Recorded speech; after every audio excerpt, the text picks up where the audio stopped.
right, welcome back to another episode of Beer, Bacon, and Bros. We're here to do the second beer review of the night. But before we get into that, make sure you're liking, commenting, and subscribing.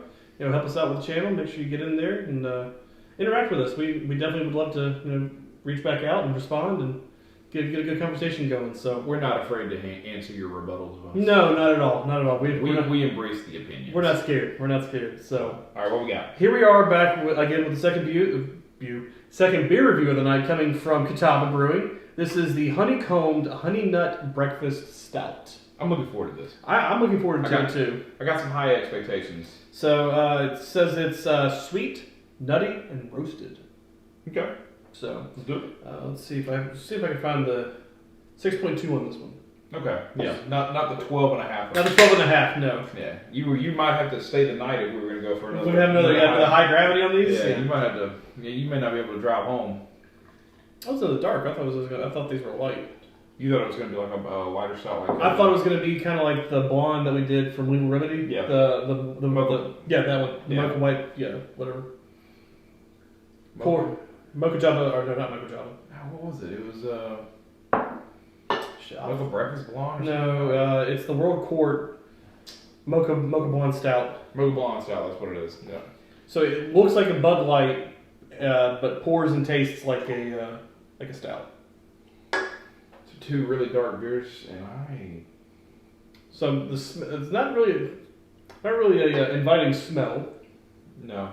But definitely have a little bit of roastedness to the smell though. So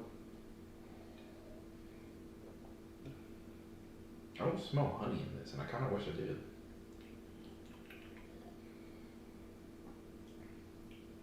Don't taste honey in this. No, don't taste the honey. I do kind of get. Oh. I mean, I do see where they're coming up with the breakfast stout because I do have like that black coffee on the back end. Oh yeah. So I got the black coffee, so I can definitely see where this could be like an 8 a.m., 9 a.m. beer. Just you got that coffee taste to it. It doesn't. So I think when you hear honey nut and honeycomb, you're thinking sweet. And there's definitely not sweetness to it. I was thinking I was honestly going to get Honey Nut Cheerios out of this a little bit. You know what I mean? Or at least I wanted some sweet, natural honey flavor. A little bit of sweetness to it. You know? Right. To kind of break away from this dark roasted flavor that we got going. I literally feel like I am in the freaking 50s just sitting at my kitchen table with the newspaper and a nice hot cup of black coffee going on right now. I know. I mean, it definitely has that breakfast feel to it. Yeah. But it doesn't have like a honey or a nutty like you would get from maybe like honeycombs or honey or honey nut Cheerios or something, Yeah. Like that, and this is what I wanted though. That's the problem is like when you advertise something like this is the vibe that I'm getting off of your beer. I mean, you have literally honeycomb printed on your beer can. Well, and the dude's a honey. A bee. Or bee. Yeah. Honey. Honeybee. Well, we'll go with that. It's been a long travel day. You're okay. It's been rough. I mean, so I'm not going to take away from it being a good stout. I think it's a very good stout. Yeah. I mean, again, not your style of beer, but I mean, I'm not going to take away from it being a good stout. I am going to take away from it not being honey nut. Yeah. But ultimately, it's tough because when we just reviewed a beer and I gave it a 7.1 because I thought it was a decently qualified beer that gave me at least somewhat of what I was seeing. What they were telling me, wise. Right. I didn't think it was great chocolate, but it at least had chocolate flavor, had cocoa flavor to it. Right. This has no honey.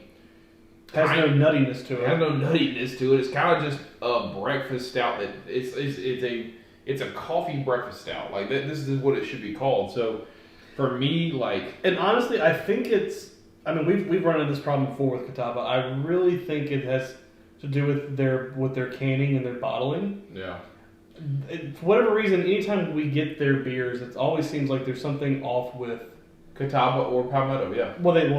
Catawba owns Palmetto. Yeah. There's just something because I've had this in the brewery, and it had that honey nut flavor to it. Just like some of the Palmetto ones that you've done. I've had them at the brewery, and they've been better than what was has been in the can. Appetizer taste, yeah. So I don't know if it's something just with their canning or when they canned, I don't know because this says 326.21, so I don't know if it's just an old beer that was sitting around and it just lost its flavor. Yeah. But definitely don't get any honey. Definitely don't get any sweetness. No nuttiness. It's roasted. I get the coffee. I like this better than the other one, but I don't know if I can score this one better than the other one. That's the problem. That's legitimately the problem. I would rather drink this. I'd rather drink this over the other one. Than drink the other one. But the other one actually hit on some of the flavors that it said it was hitting on. Like one of the flavors, which is still more than what this is hit on. So well, this at least hits the breakfast. But yeah, I mean, it gives me a dark coffee roast. So you know what? It is what it is. 6.7. 6.7. I'm just. Would I drink it if someone gave it to me for free? Yes. Would I seek this out and purchase it again? No. Would you give it a shot at the brewery? Yeah, I'd give it a shot at the brewery. Okay. Yeah. Maybe. I don't know. I would rather drink this than drink the other one. But when you're judging these scores, you got to be fair about it. You got to be consistent about it. And so there it is. You know what? They got a 7-1 because they at least put cocoa in their lava chocolate cake. You're getting a 6.7 because there's absolutely no honey and no nuttiness to this breakfast coffee stout is what it should be called. So it does say on here, though, that it's a milk stout with lactose, honey, coffee, and natural hazelnut flavors. Nope. So I'm definitely getting the coffee. Yep. It has a little bit of creaminess to it, not a lot, but... Nope. Yeah. It's silky, it's not creamy. Well, yeah, I guess you're right. Like, it's just a kind of a lighter stout being in the 6s. That's the only reason it's silky. Yeah. I mean, again, like you said, I would prefer to drink this over the other. Yeah. Mainly because it is a 6.2, not a 12.5. Yeah. But, yeah, I'm going to have to go 6.8. Okay. I'm going to have to go 6.8. What do I go 6.7? Yeah, just like I said, only because... And again, I don't know if it's just they're canning or what it is. It's just it's off. Something's off. So, but that was the honeycombed honey nut breakfast stout from Catawba Brewing with a 6.8, 6.7, and that's a review.